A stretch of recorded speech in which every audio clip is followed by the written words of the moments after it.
On her wedding night, Hannah Cole thought she was only playing a silly prank.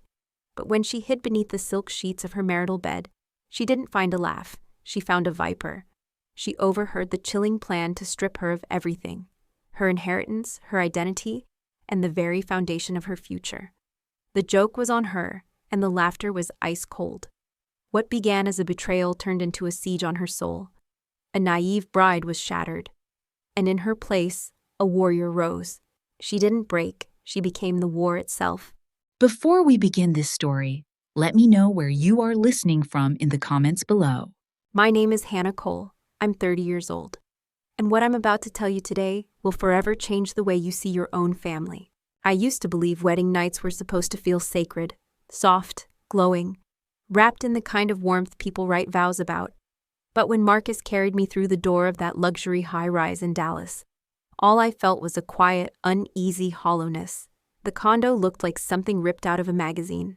Marble countertops, glass walls, furniture in shades so pale I was afraid to breathe on them. Too clean, too perfectly curated, too empty. It felt less like a home and more like a place staged for strangers to admire. A life prepared for display, not for living. I remember standing in the middle of the living room, still in my wedding dress, staring at the untouched surfaces. Not a photo frame, not a misplaced coaster, not a wrinkle on the bedspread. It was like walking into a lie, wrapped in linen and white walls. Something inside me twisted, a faint thread of discomfort tugging at the back of my mind. I tried to laugh it off, but the silence of that condo swallowed the sound whole. Maybe that's why I wanted to make a joke out of it. Maybe I wanted to break the sterile perfection with something messy, playful, human. Or maybe, though I didn't admit it then, I was trying to fill a space inside myself that already felt strangely empty. Marcus kissed my cheek and said he forgot the second key downstairs. He'd grab champagne on the way back up. He smiled the same polished smile he used during the reception, charming, practiced. The kind that makes outsiders think, oh, she married well. The door shut behind him, and the condo fell silent in a way that made my ears ring. I looked down at my dress, layers of silk and tulle, slightly wrinkled from hours of dancing. I thought, fine. If the room won't feel real, maybe I can make the moment real. I gathered the skirt in my hands, lowered myself to the floor, and shimmied under the bed. The lace snagged on the wooden frame, and I laughed softly. I imagined Marcus walking in, confused, then surprised, then laughing with me. I imagined us becoming the couple who had stories worth telling. But just as I settled into the shadows, just as the cold hardwood kissed my cheek, the elevator chimed down the hall. Not Marcus's footsteps. Heels, fast, sharp, purposeful. My entire body stiffened. The mattress dipped above me as someone sat down. My breath hitched. Then her voice, crisp, polished, unmistakably Evelyn Reed's, cut through the stillness like a blade. Yes, I'm in the condo now, she said. Her tone clipped with impatience. Of course Marcus gave me his copy of the key. He always listens. A cold wave rushed through my body. Why was she here? On my wedding night? Sitting on the bed I was supposed to share with her son? Evelyn shifted her weight. The bed springs groaned. Her perfume, cool, sharp, expensive, filled the space under the frame. My throat tightened. Yes, she continued. Everything is exactly where I told Marcus to keep it. There won't be any complications. My nails dug into the carpet. A tiny, involuntary tremor ran through me, and I pressed my fingers harder into the fibers, terrified she could somehow hear the panic rising in my chest. Then I heard the words that shattered my world. Give it 6 months, a year at most. Then Marcus files, and we claim the condo. She won't even know what hit her. The blood drained from my body so fast I felt dizzy. 6 months? Claim the condo? File for divorce? My wedding band felt like a cuff tightening around my finger. Evelyn didn't lower her voice. Why would she? She didn't think anyone was listening. She didn't think I mattered enough to suspect anything. She's naive, Evelyn added. The disdain in her voice sharp enough to cut. Pretty, pliable, perfect for signing whatever we need. Marcus knows how to keep her cooperative. My lips parted, but no sound came out. My heart thudded so violently I worried the vibration of it might shake the bed. The dress constricted my ribs with every breath. I tasted metal on my tongue, the kind that only comes when fear crawls too deep into the body. I tried not to move, not to breathe, but my hand, trembling uncontrollably, brushed against my purse beside me. It took every ounce of willpower to inch my fingers toward it. The zipper felt like sandpaper against my skin. I pulled out my phone. My thumb hovered over the screen. I pressed record. The tiny chime that followed sounded deafening to me, but Evelyn continued talking, unmoved. "Yes, Marcus will charm her long enough," she said coldly. "Then we take what we need. It's simple. Simple." As if unraveling a woman's life was no different from rearranging furniture. A quiet rage simmered beneath my fear. Thin, fragile, but alive. A new pulse. A warning that the world I thought I had stepped into was nothing but a painted stage, and the actors had already rehearsed my downfall. The elevator chimed again, this time farther away. Evelyn stood. Her heels clicked as she walked out, closing the door gently behind her, like she hadn't just detonated a bomb. The moment the latch clicked, I exhaled so sharply my lungs burned. Tears blurred my vision, hot and humiliating. My entire body shook as I crawled out from under the bed, the dress tearing as it snagged on the frame. The rip echoed in the room like a final confirmation that something precious had been ruined beyond repair. The mirror across the room showed a bride I didn't recognize. Smudged mascara, tangled hair, and a crack in her gaze that hadn't been there hours earlier. My wedding dress, once bright and hopeful, now carried a jagged split in the lace near my hip. I pressed my palm against the glass and stared at myself. I wasn't broken. I wasn't even angry yet. I was waking up. The front door opened. "Honey," Marcus's cheerful voice filled the condo. "I got the champagne and strawberries." Strawberries, how thoughtful, how rehearsed. I wiped the wetness from my face with shaking hands, straightened my torn dress as best I could, and forced my breathing to slow. When he walked into the bedroom, smiling like a man who owned the world, I lifted my chin. "Hey," he said, leaning in for a kiss. "Everything okay?" I looked at him, really looked. And for the first time, I saw not a husband but a stranger wearing the mask of one. I smiled anyway. "Yes," I whispered. "Your bride is awake now," he grinned, oblivious. But I meant every word. Because the girl who crawled under that bed was gone. And the woman standing there, the one who had just witnessed the truth, was someone entirely different. The morning after my wedding, I stared into the mirror and realized something cruel but true. Sometimes the first day of your marriage is also the beginning of your war. I was still in my silk slip, the hem brushing the cold tile of the master bath. Mascara lingered in smudged half-moons under my eyes. My hair was still half-pinned, curls falling limp and bitter down my back. The Hannah staring back at me wasn't someone I recognized. She looked like someone who'd just survived a fire, but there were no ashes, just silence. I turned and looked at the wedding dress, hanging from the door, creased, dirt-streaked along the bottom, and torn at the hip where the lace had caught on the bed frame the night before, a $20,000 gown reduced to a metaphor. I didn't cry. I sat on the tile floor and opened the voice memo from the night before. Pressed play. Evelyn's voice filled the room, cool and confident. "Give it 6 months, a year at most. Then Marcus files. We claim the condo. She won't even know what hit her."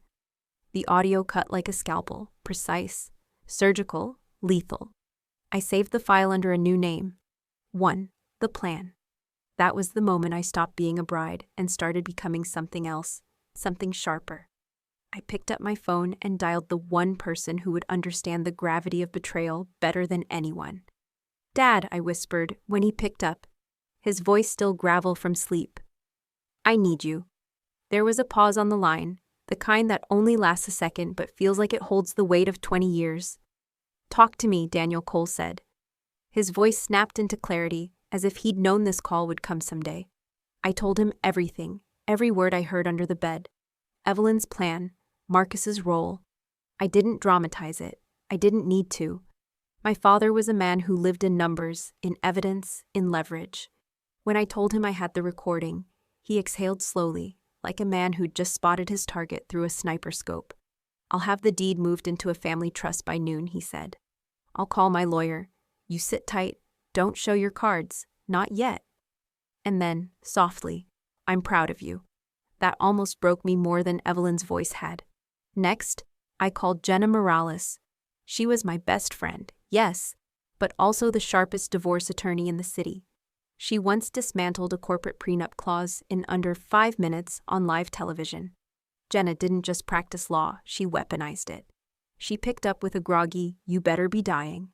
"I think I might be," I said. 5 minutes later, I was playing her the recording through my laptop. She was silent through the whole thing. Then, oh, hell no. Her tone shifted. "This isn't just betrayal, Hannah. This is calculated fraud. This is premeditated financial abuse wrapped in wedding paper." I exhaled. "So we can fight it?" She scoffed. "We're not just fighting, honey. We're going to eviscerate them. But you're going to have to play dumb a little longer." I nodded, even though she couldn't see me. "Are you ready to be strategic?" she asked. "I'm done being the bride," I said. "Let's play." By noon, I was at my father's downtown office. Mahogany paneled, intimidating, the kind of space where men signed deals that made other men disappear. He handed me a folder with documents, all fresh and notarized. "The condo is now in a protected family trust," he said. "Marcus can't touch it, neither can Evelyn." "But won't they notice?" I asked. "They'll find out after it's too late to matter." He looked at me then, not as a child, but as a woman who had just passed an invisible threshold. "Never let someone underestimate you more than once," he said. Jenna arrived half an hour later, in a leather jacket and fury. "I've already started collecting precedent," she said. "You'd be shocked how many cases we can cross-reference with this kind of manipulation. Judges love patterns." We set up a shared drive, labeled Operation Wake Up Bride. Jenna smirked when she typed the name. I didn't smile. "Not yet. I'll need more recordings," she said. "Email chains, text threads, anything financial. We're building a case brick by brick." "I'll get them," I said. "They think I'm clueless. I can use that." Jenna leaned in. "That's how we win." That evening, I returned to the condo. Marcus greeted me with roses. He had no idea he was handing flowers to the girl who had just locked the front door of his little scam. I kissed him. He twirled me in the kitchen. And I stared at the knife block over his shoulder, wondering how many lies I could slice apart in the coming weeks. We made love that night. I say we, but it wasn't. He performed. I endured. I pretended I didn't notice when he slipped into the bathroom to check his phone. When he said, "I love you," I said it back, knowing every syllable was being recorded. The next morning, I made him breakfast. I used the Bluetooth speaker to play a recording of birds chirping while I cooked. He thought it was cute. I was testing the volume. That afternoon, Evelyn called, her voice honey-slick and poisonous. "How's married life?" she purred. "Perfect," I said sweetly. "Marcus is everything I hoped for." "Oh, I'm so glad," she said. "You'll settle in nicely." I turned on the recorder before replying. "Yes," I said. "Everything's going exactly as expected." I could almost hear the smile in her silence. And just like that, she confirmed the plan, without even realizing it. That night, I downloaded the file, saved it as 2, confirming manipulation. I had 4 more files by the end of the week. I created a spreadsheet color-coded by topic: emotional coercion, financial control, recorded admissions, and false pretenses. I wasn't unraveling my marriage. I was auditing it. On day 9, Marcus made a mistake. He left his laptop open in the living room. I saw an email from Evelyn that began with, "Let's finalize the timeline before the trust files." He closed it too fast for me to see more, but it was enough. They didn't know we'd already filed the trust. They thought they still had time. They thought I was asleep. That night, I stood in the guest bedroom, my makeshift war room, surrounded by printed emails, audio files, legal notes. I stared at myself in the full-length mirror. No dress, no makeup, just cotton pajamas and a steel spine. I whispered, just to the room, "You picked the wrong girl, Marcus Reed." Then I hit record on a new memo. 3 self-declaration. And I said the words that would define everything that came next. Your bride is awake now. When you live in 2 realities at once, your body learns to adapt, like adjusting to cold water or walking barefoot on broken glass. At first, it hurts. Every lie feels like a needle under the skin, but after a while, you stop flinching. You learn to walk on the shards without bleeding. That's what I had become. A woman suspended between 2 lives. One everyone could see, and one only I knew existed. In the world Marcus saw, I was the perfect wife. Soft voice, polished nails, dinner ready by 7, smiles on demand. I laughed at his stories and asked about his day. I complimented his suits and memorized the names of his coworkers' wives. I even pretended to believe his work-late excuses, even when I knew they came with lipstick on receipts and cheap hotel charges tucked between rideshare expenses. And in the other world, the one behind the guest bedroom door, I was the collector, the note-taker, the recorder of every sigh, every half-truth, every quiet manipulation.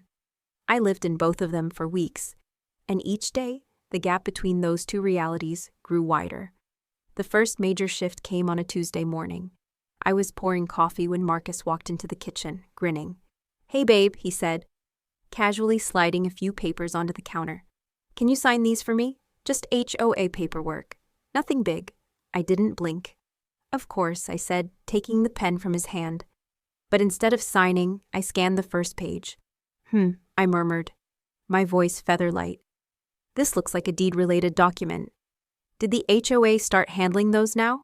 His smile faltered for a half-second. "It's a new thing they're doing." "Interesting," I said, tapping the paper. "Maybe I'll run it by Dad. He loves this kind of stuff." That was the first time I saw something behind Marcus's eyes that wasn't charm or confidence. It was calculation. "Sure," he said, voice clipped. "Whatever makes you feel better." I nodded. "Thanks, love." After he left for work, I took a photo of the document and sent it to Jenna. Within minutes, she replied, "Jenna, that's a predatory deed transfer clause hidden in legal fluff. Clever, illegal if coerced. Save everything." I renamed the file. Attempted asset shift. Soft pressure tactic. Tagged, intent, control, paper trail. In the evening, we played our parts. He told me about a colleague's promotion. I clapped and kissed him. He mentioned Evelyn dropping by tomorrow. I smiled and offered to bake her favorite lemon scones. I said all the right lines. Then, when he showered, I opened the guest room door and stepped back into my real life. Stacks of printouts lined the desk. A wall of sticky notes and soft pastels mapped out a timeline. Deed manipulations, voicemail transcripts, passive-aggressive jabs from Evelyn disguised as compliments. Jenna and I had a shared spreadsheet we updated nightly. Each tab had a name. Audio proof, primary. Email chains, unsecured. Financial red flags, emotional conditioning, documented. This wasn't just about revenge anymore. It was a legal map. A blueprint for extraction, with dignity and tact. Still, the toll it took on my body was real. The duality was brutal. My smile lines were getting deeper, not from joy, but from clenching. My nails were brittle. I'd catch myself holding my breath when Marcus touched my waist, pretending it still felt safe. But nothing compared to the emotional toll of watching him laugh with friends on the rooftop patio, sipping overpriced cocktails, calling me his ride or die, while texting Evelyn minutes later. Still on schedule, condo shift postponed, but not canceled. He really thought I was asleep at the wheel. That's what stung the most. Not just the betrayal, but how predictable he thought I was. "You give it time," he once told Darren over the phone. "Play the long game. They get comfortable. Then you file clean, sell high, walk away. Condo's worth $500,000. Not bad for a 1-year marriage?" That voicemail, slurred, arrogant, damning, became Exhibit A. Jenna called it the smoking gun. I called it proof that I wasn't crazy. Because gaslighting isn't just about lying. It's about making you doubt your ability to read the truth. And for weeks, I had questioned everything. Was I too suspicious? Too cynical? No, I was right. One day, Jenna suggested we create a montage video, not to publish, just for clarity. She edited together contrasting clips. Footage of me signing financial documents with my father over coffee, his steady hand on the page. Cut to Marcus clinking glasses at brunch, quoting startup slogans like gospel. Me at Jenna's office, bent over court files. Then back to Marcus, charming his boss at an awards dinner, with me smiling stiffly at his side. It made me nauseous. The contrast was so violent, it felt like emotional whiplash. I lived in two worlds, one made of facts, protection, and strategy, and one made of illusion, performance, and betrayal. The audio log grew to 13 entries. dinner conversations, accidental paperwork, a conversation with Evelyn about Marcus's maturity and long-term planning. Each time I sounded sweet, obliging. Sometimes I even offered suggestions that led them to reveal more. I was no longer playing defense. I was baiting them. The night Evelyn came for dinner, I burnt the pasta on purpose. "New recipe," I said, voice light. As she winced and Marcus chuckled awkwardly. She dabbed her lips with a napkin. "Well, it's adventurous," I smiled, pouring more wine. "You're always so honest. I love that about you," she preened. The flower vase in the center of the table. It wasn't just decoration. It held a micro-recorder Jenna had given me. That audio was later transcribed and labeled. Dinner No. 1. Passive degradation, loyalty shift. Marcus, Evelyn. The line Evelyn said, that night still rings in my ears. "Marriage is a learning curve, dear. You'll figure it out. Just remember who's really in charge." I laughed. "Oh, I already know."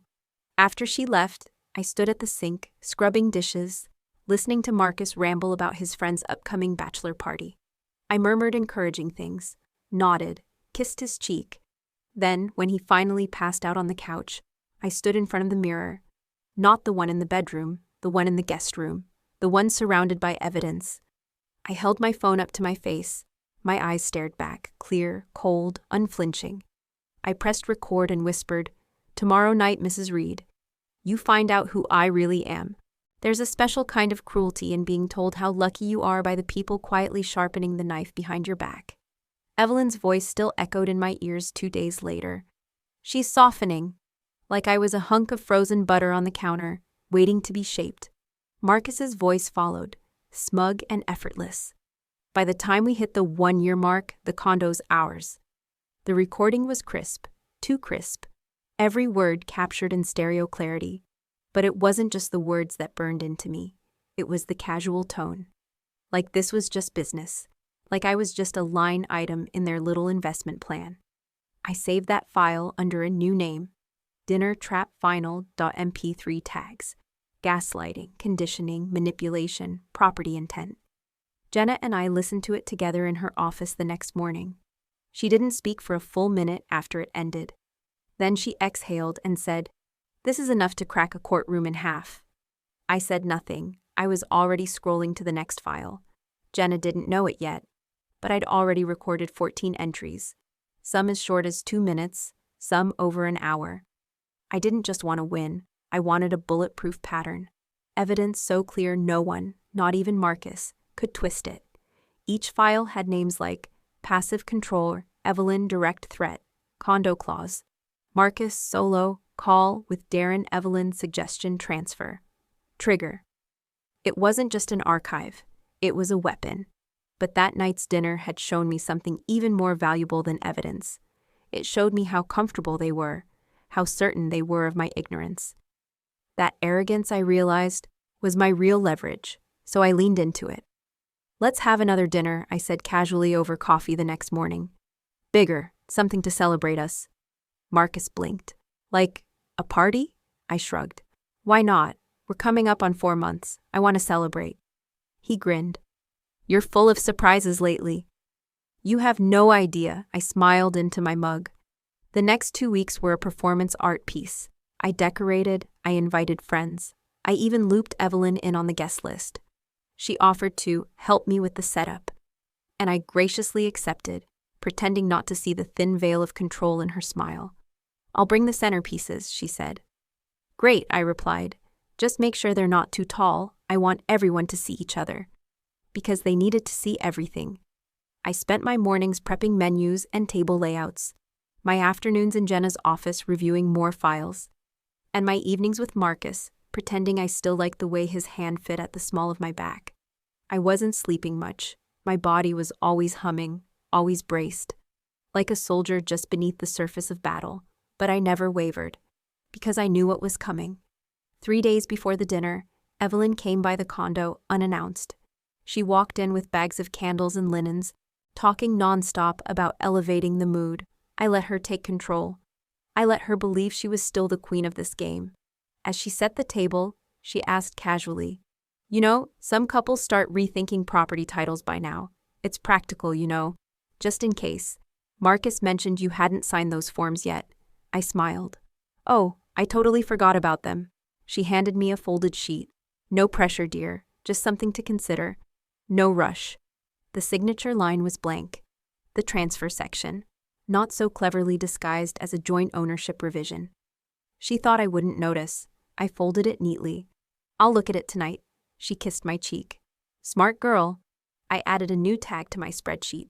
Evelyn handoff, a signature, attempt.pdf. Status, filed, scanned. Forwarded to Jenna.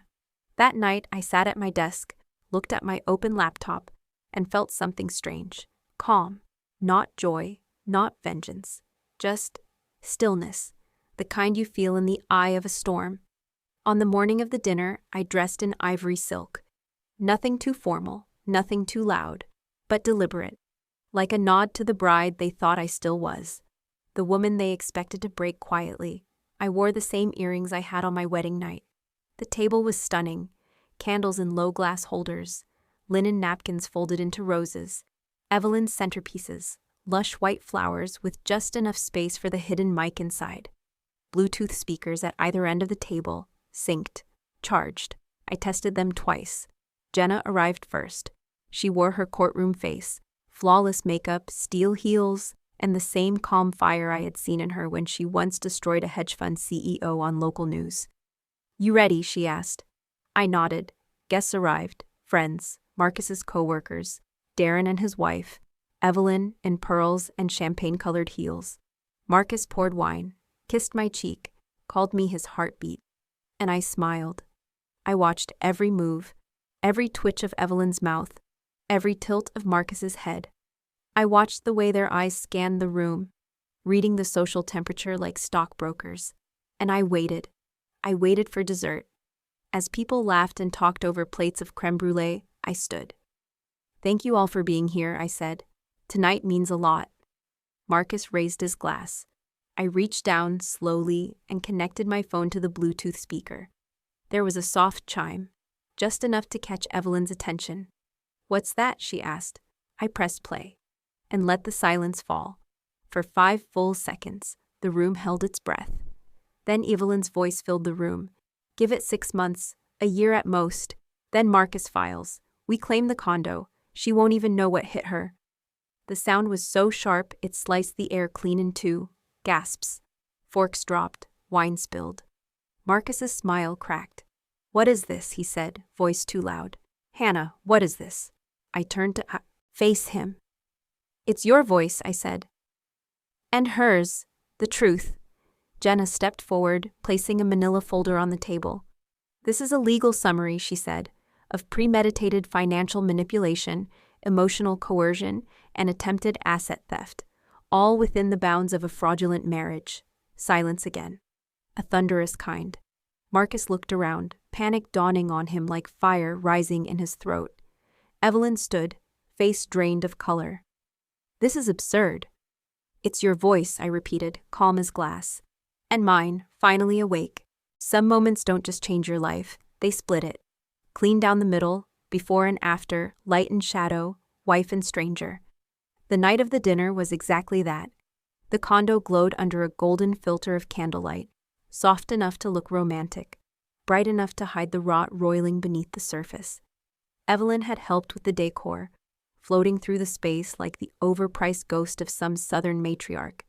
Marcus had spent the day bragging about the event to anyone who would listen. Co-workers, friends, people he barely knew, soaking in the validation like a parched plant. This was his arena. What he didn't know was that it was about to become his downfall. I wore ivory satin that brushed the floor when I walked. Subtle, bridal, deliberate. A poetic echo of the woman they thought they were fooling. My hair was pinned in soft waves, understated. The kind of look that lets people underestimate you. Perfect. When the first guests arrived, the condo buzzed with polite laughter and clinking glasses. Darren shook Marcus's hand with loud enthusiasm. Lisa arrived with a gift bag tied neatly with a bow. A bottle of something expensive that would never taste as bitter as tonight's truth. Marcus wrapped his arm around my waist like he was anchoring me to the performance. You're stunning tonight, he murmured against my ear. On cue, I laughed. You always know what to say. He didn't notice the stiffness in my spine. He never did. The dinner table was a theater stage, each plate a prop, each candle a spotlight. Evelyn sat across from me, posture perfect, pearls shining against her throat. She lifted her wine glass, studying me the way a jeweler studies a stone, looking for cracks. "You've outdone yourself," she said, with a smile that was all teeth. "You're really settling into your role." I held her gaze. "Thank you, I've been paying attention." If she heard the undercurrent in my voice, she dismissed it.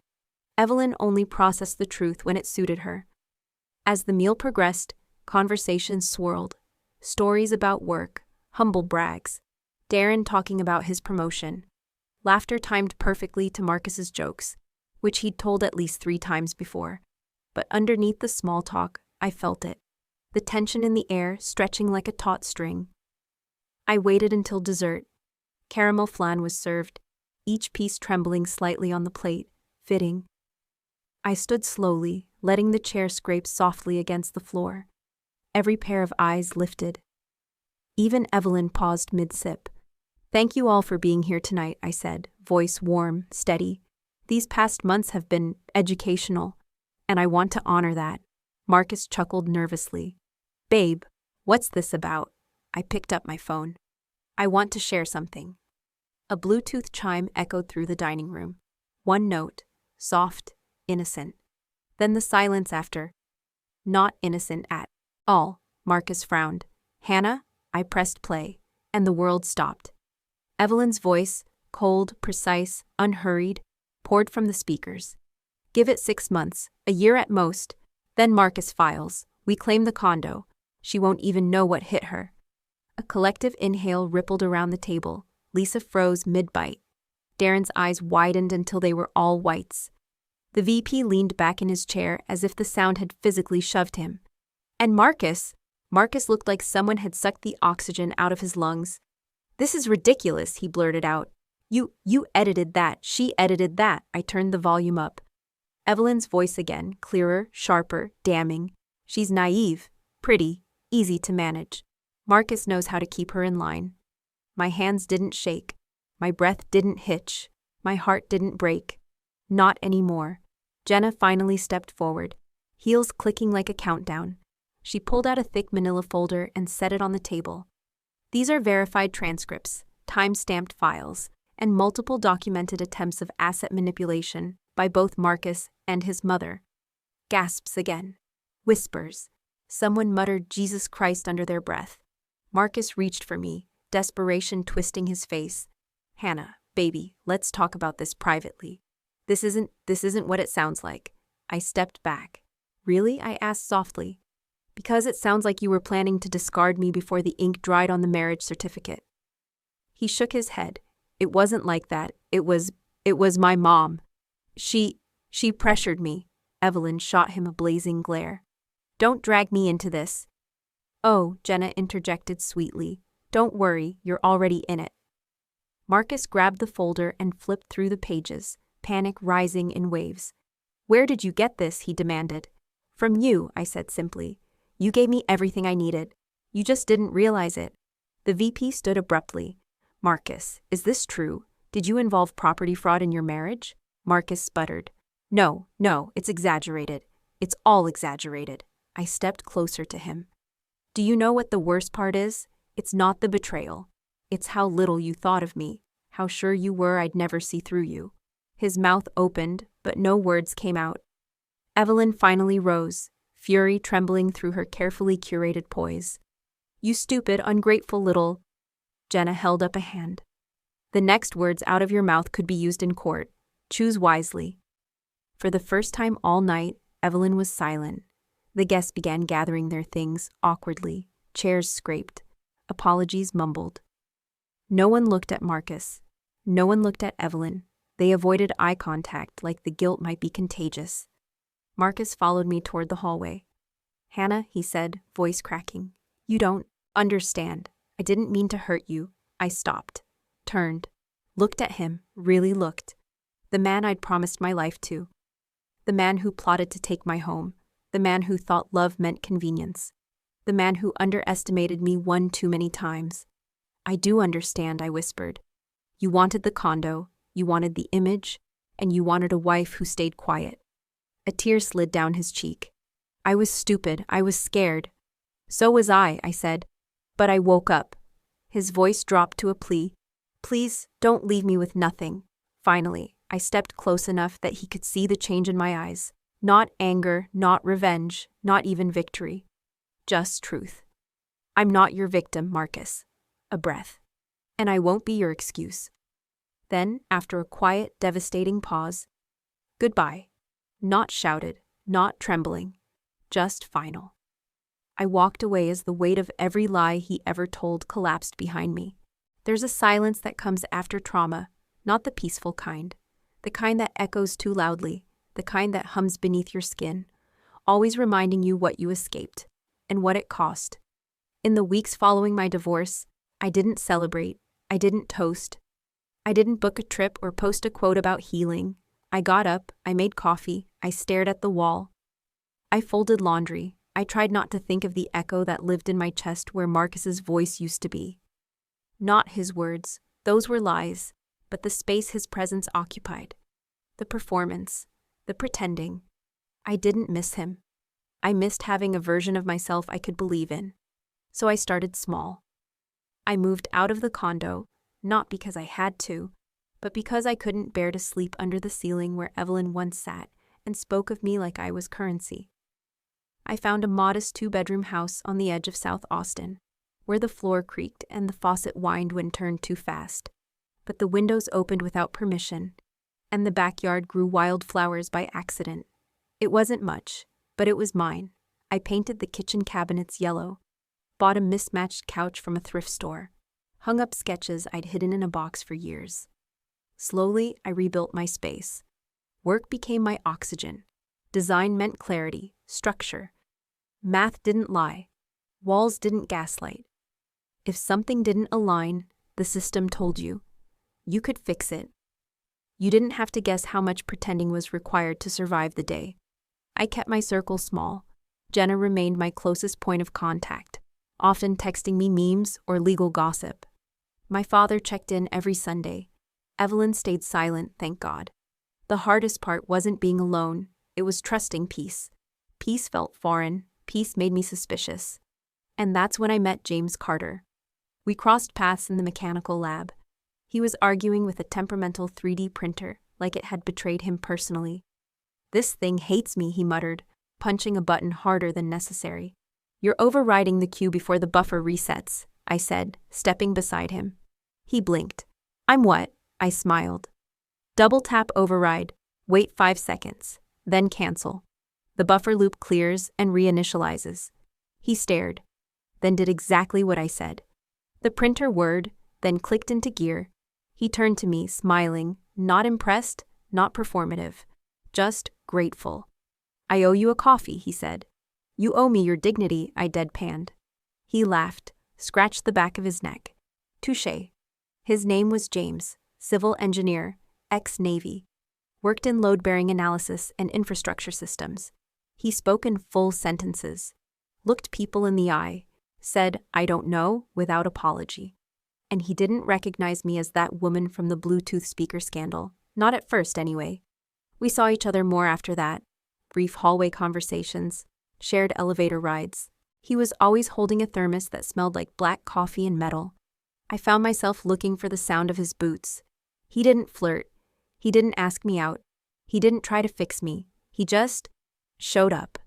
One afternoon, I found myself stuck during a code test for a new material stress algorithm. My mind kept wandering. I was overthinking the interface, zoning out. James walked past, noticed my expression, and slid a protein bar across my desk. "Eat," he said. I raised an eyebrow. "You're overprocessing," he said. "Blood sugar's probably tanking. Happens to me." I opened the wrapper. "Thanks." "You don't have to thank me," he said. "I just know what overload looks like." He paused. "And you look like someone who's been living in hypervigilance for a long time." I blinked. He didn't elaborate, didn't look smug. He just walked away. And that was the moment I knew he saw me. Not the story, not the headlines, not the whispered office gossip. Me. Later, during a fire drill, We ended up sitting on the stairs. Everyone else was laughing, scrolling, joking. We just sat. After a while, he said, "You ever notice how people only ask about your trauma when they want to feel better about themselves?" I looked at him. "Yes." "I don't want that," he said. "I don't need to know your past. I just want to know if you still like thunderstorms." I stared at him, stunned. I whispered, "I do." "Good," he said, like that was all he needed. We shared lunches on the rooftop, talked about concrete formulas and music theory. He admitted he couldn't cook anything except eggs. I admitted I'd once Googled how to boil rice after Marcus left me for a dinner meeting. James didn't laugh. He nodded like he understood. A few weeks later, he found me redoing a bracket calculation at 8 p.m. "You always work this late?" he asked. "Only when I'm trying not to feel things." He didn't say what things. He just stood beside me, hands in pockets.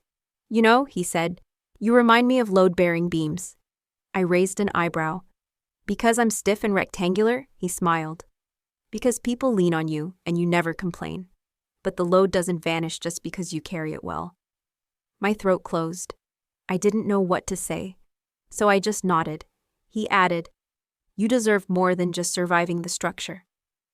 That night I cried in my car, not because I was sad, but because no one had ever told me I deserved more than just staying upright. On a Thursday, we left the office at the same time. He walked me to my car, as he sometimes did. Before I opened the door, he asked, "Doing anything tomorrow night?" "No," I said honestly. He cleared his throat. "There's a food truck rally downtown. Live music, outdoor lights, no expectations, just tacos." I smiled. "I like tacos." His eyes warmed. "I like your smile." That was all. He didn't push, didn't lean in, just waited.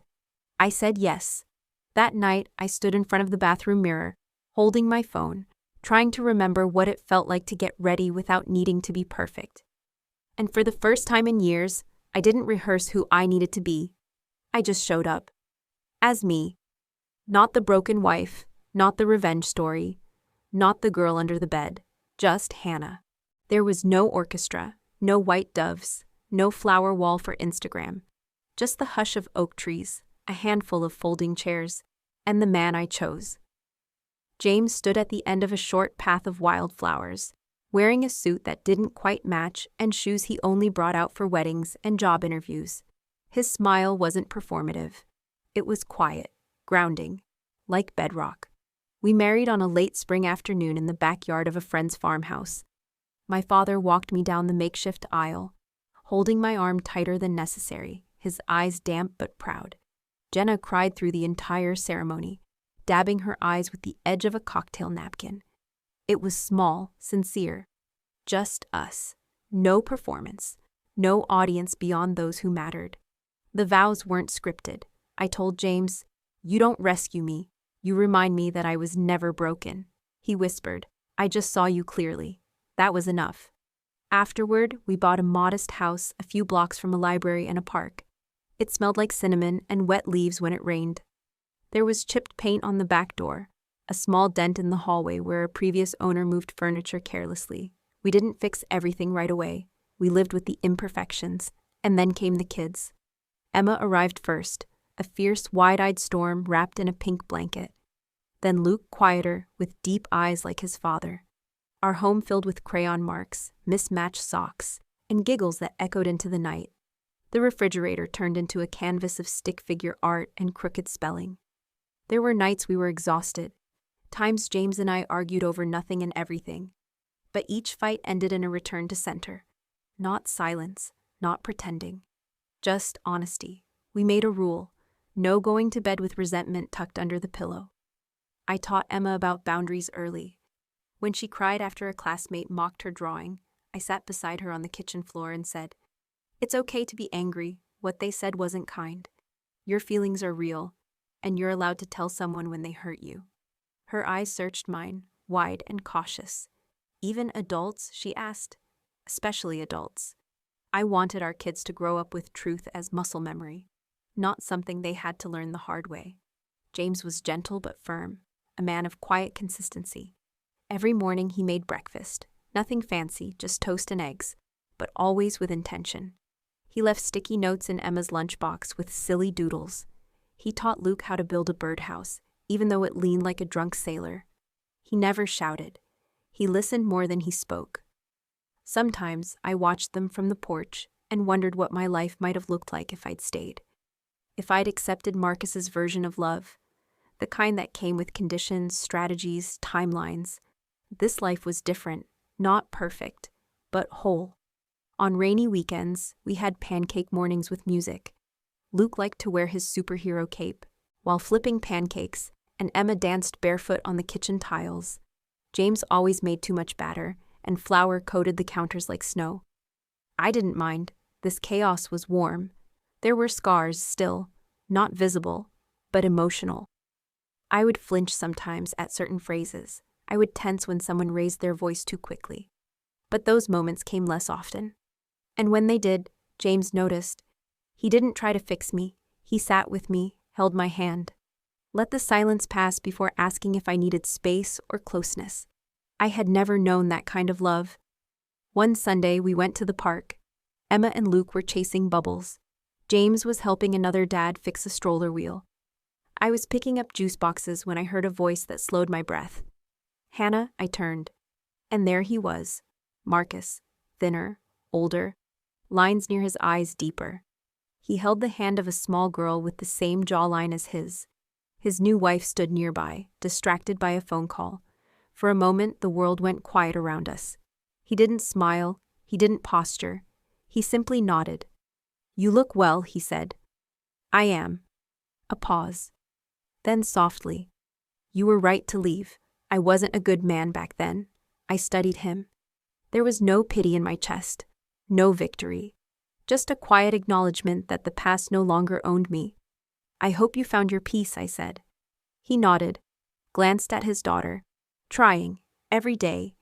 We parted with no drama, no music swelled, just two people who had lived through fire and chosen different paths afterward. That evening, after putting the kids to bed, I sat in the living room with a cup of tea. James was reading, glasses slipping down his nose. The house smelled like lavender from the diffuser Luke insisted we turn on. The kids had taped a new drawing to the fridge, a crooked house, a yellow sun, 4 stick figures holding hands. I stared at it longer than I expected. The colors were messy, the proportions all wrong. But the love was unmistakable. I checked my email, expecting newsletters and junk. But then I saw it. From Evelyn Reed. Subject: I think I owe you more than an apology. I didn't open it, not yet. I just stared at the name. The woman who once plotted to erase me had typed my name into a subject line. The weight of that moment didn't crush me. It didn't scare me. It humbled me. Because it reminded me that healing isn't linear. It's layered. And sometimes it arrives when you're not even asking for it. I looked over at James, our children's drawings on the wall, the tiny dent in the floor where Emma once dropped a whole jar of jam. This was my life now, built not on secrets, but on something real, something true, something that wouldn't collapse under pressure, a foundation that for the first time in my life, I had chosen and poured myself. The email sat unopened in my inbox for 3 days. Every time I hovered over it, my fingers hesitated. I told myself it didn't matter, that I owed her nothing. But the truth is, part of me had been waiting for it, not out of revenge, but out of curiosity. Could someone like Evelyn Reed change? On the 4th morning, I opened it. The message was short, not grand, not dramatic. Just, I know an apology isn't enough. I just want you to know I see it now. I see all of it. If you're ever open to hearing what became of me, I'd like to tell you in person. No pressure, no expectations. Evelyn. I read it twice. Then I closed my laptop and went for a walk. The leaves had started to turn gold, crunching under my boots as I wandered without direction, the chill brushing against my skin like an old ghost. I didn't reply that day, or the next, but her words lingered. They weren't filled with excuses. They didn't beg for forgiveness. That mattered. A week later, I asked Jenna if she'd heard anything about Evelyn. Jenna raised an eyebrow, surprised, but then nodded slowly. Yeah, actually, she went back to school. Law. Advocacy work now. Mostly for women in financial abuse cases. Kinda ironic, huh? I didn't smile, but something in my chest uncoiled. A few days later, I clicked reply. Let's meet. I'm free next Thursday at 10 a.m., same cafe near the courthouse. Her response came within minutes. I'll be there. Thank you. We met under gray skies. She wore a navy wool coat buttoned all the way up. No makeup. Her hair shorter, silver streaks visible now. There was no jewelry, just a canvas tote bag with papers peeking out. I almost didn't recognize her. She looked smaller. Not in size, but in presence, as if the armor she'd once worn had been shed. Hi, Hannah, she said softly. Hi, Evelyn. We sat in silence for a long time, sipping coffee. She finally spoke. When I lost everything, the condo, the money, the reputation, I blamed you. I told myself you tricked us, played us. But it didn't take long to realize. I'd created Marcus, enabled him, trained him, really. Her fingers toyed with a napkin, shredding it gently. I was cruel, I was calculating. I didn't believe in love. I believed in leverage. And it took losing everything to see what I had become. But more than that, it took time. Years. I stayed quiet. Let her speak. I started volunteering at a shelter, filing papers, running errands. Then I got certified to counsel women. At first it felt performative, like I was trying on a role. But then I met them, heard their stories. They were like you. They were like me. They just wanted to be seen, to be believed. She looked at me. So I went to law school. I was 52 when I started. I failed the bar the first time, passed the second. I now help women navigate property disputes, divorce, asset freezes. Some of the same tricks I once taught Marcus. She paused. You were my mirror, everything I did. To you, I now fight against. I didn't cry, but I felt a shift, like a knot loosening inside me. I didn't tell her I forgave her. I didn't need to. Instead, I stood and said, "Thank you for reaching out, and for not expecting anything in return." She nodded. I never expected grace, but I hoped. We parted with a nod. A real one. Days passed. The conversation settled into me like a pebble in a pond, ripples of it echoing into unexpected places. That weekend, I found myself scrolling through Evelyn's organization's website. I saw her name listed among the board members, a smiling photo, not posed, not stiff. She looked tired, but content. I clicked through testimonials. Women, some younger than me, some older, sharing how they'd escaped manipulation, coercion, threats hidden behind smiles. I recognized their stories, not the details, but the shape of them. That night, James asked me what I was reading. Stories like mine, I said, and hers. Without another word, he walked to the office and returned with our checkbook. We wrote a donation under my name, anonymous. It wasn't forgiveness, it was something else. Recognition, continuation. A way to turn my pain into propulsion. 2 weeks later, a coworker, Mia, lingered after a team meeting. Her voice was small when she said, "Can I ask you something personal?" She told me about her fiancé, how charming he seemed at first, how lately he'd started isolating her from friends, making comments about her spending, tracking her phone. He mocked her in front of others, then said she was too sensitive. She looked embarrassed, terrified. I listened, and when she was done, I took a deep breath and said, "Let me tell you a story. It starts under a bed." I didn't give her names. I didn't need to. Just pieces of what I'd been through, the blueprint of survival. At the end, she exhaled and whispered, "I thought I was going crazy, but now I think I'm just waking up." A week later, she moved out, quietly. She left a note on my desk. "You helped me find the door, and the courage to walk through it. Thank you." I carried her note in my wallet for weeks, and every time I touched it, I was reminded that healing isn't just personal, it's exponential. One voice becomes another, one hand reaching back to pull the next. That night, after the kids were asleep and James was reading in bed, I sat on the floor of our storage room, looking for old photo albums, and I found the box. My wedding dress. Not the second one. The first. The one I wore when I crawled under a bed thinking I was being funny. I pulled it out.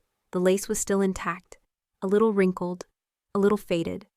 There was a tiny stain on the hem I'd never noticed before. Maybe champagne, maybe fear. I held it up and whispered, "You started it all, didn't you?" I didn't hate it anymore. It wasn't a symbol of betrayal now. It was a monument to the moment everything cracked, so something better could be built. The dress was a hinge in time. The fabric carried echoes of naivety and defiance, but also the seed of my becoming. I pressed it to my face. It smelled like dust and memory.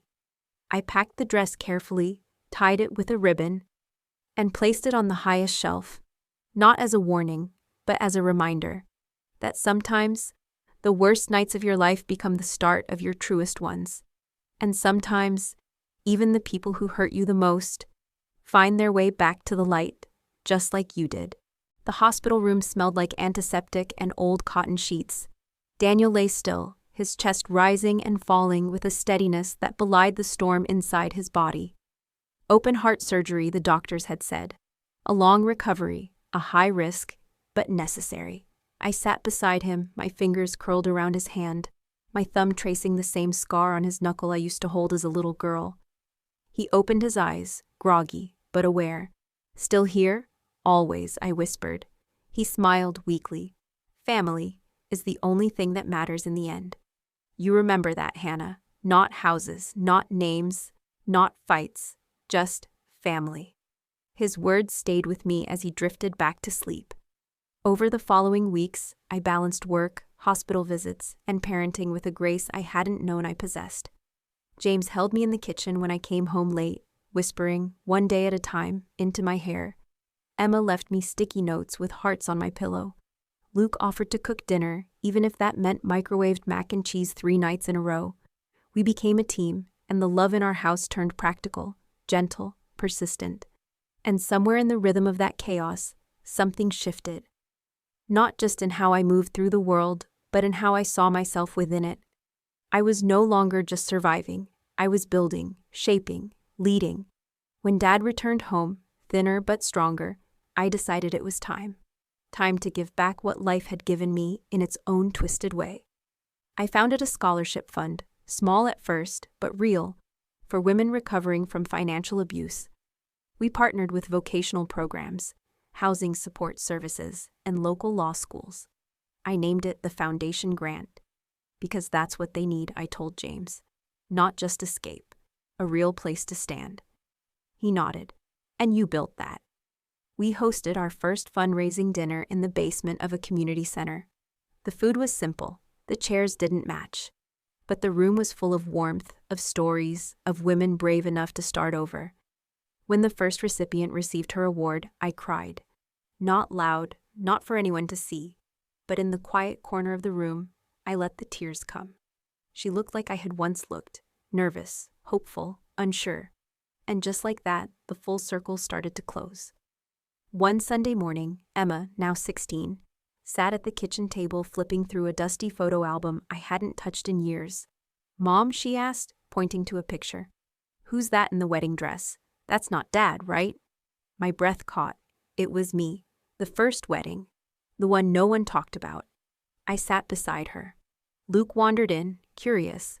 I looked at their faces, still innocent, still safe, and I knew the moment had come. "That's me," I said softly. "And no, that wasn't your dad. That was a long time ago."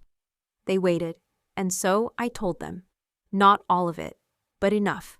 I told them about the girl who crawled under a bed and found a lie.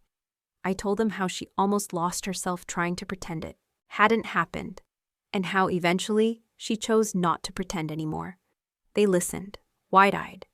"So you just got up and left?" Luke asked. "Not right away, but I started making a plan the moment I realized the truth. And I had help. Good people. People who reminded me who I was." Emma blinked. "Were you scared?" "Terrified. But being scared and doing it anyway. That's what courage is." Luke tilted his head. "Did Grandpa know?" "He was the first person I called," I said, smiling. "And he didn't even ask questions. He just said, 'Come home.'" They were quiet for a while. Then Luke stood, walked over, and hugged me tight. "I'm glad you told us." Emma leaned her head on my shoulder. "Me too." That evening, I found them whispering together, and I didn't ask what about. I trusted them to carry the story with care. Later, while folding laundry, James asked, "How did it feel, telling them?" "Like I pulled a thorn out of my heart," I said. "One that's been there for decades." Time moved forward. The kids grew. My nonprofit expanded. We partnered with schools across the state. I was invited to speak at panels. Women from all walks of life came up to me after, saying, "That was my story too." We added new staff. A former recipient became our outreach coordinator. We created online resources and support groups. Sometimes the success stories felt surreal. Women starting businesses, finishing degrees, leaving behind the chains of silence they once mistook for love. At 50, I was appointed director of design at my firm. A week later, we announced the foundation grant would be a national program. My face was on the cover of an industry magazine, but it wasn't pride I felt. It was peace. That fall, we had dinner outside, under string lights James had hung across the patio. The kids were home from college. Dad, now gray and stubbornly alive, carved the roast. Emma told a story about a classmate's ridiculous podcast. Luke rolled his eyes in mock horror. We laughed until our sides ached. James leaned over and whispered, "This is it, you know. You built this." When I went to refill drinks, I paused in the hallway, looking at the framed pictures on the wall. Our wedding, the kids' graduations, drawings with crooked hearts that once hung on the fridge. One photo stopped me, an old one of Dad and me when I was about 6 sitting on the porch. He held a toy hammer in his hand, pretending to fix my dollhouse. I smiled, and as I cleared the plates, I looked out at the yard, the wind rustling the trees. I whispered to no one in particular. Sometimes the moment you think will be the happiest of your life becomes the one that saves you. The porch light flickered on, casting a soft glow. End of chapter. Hook.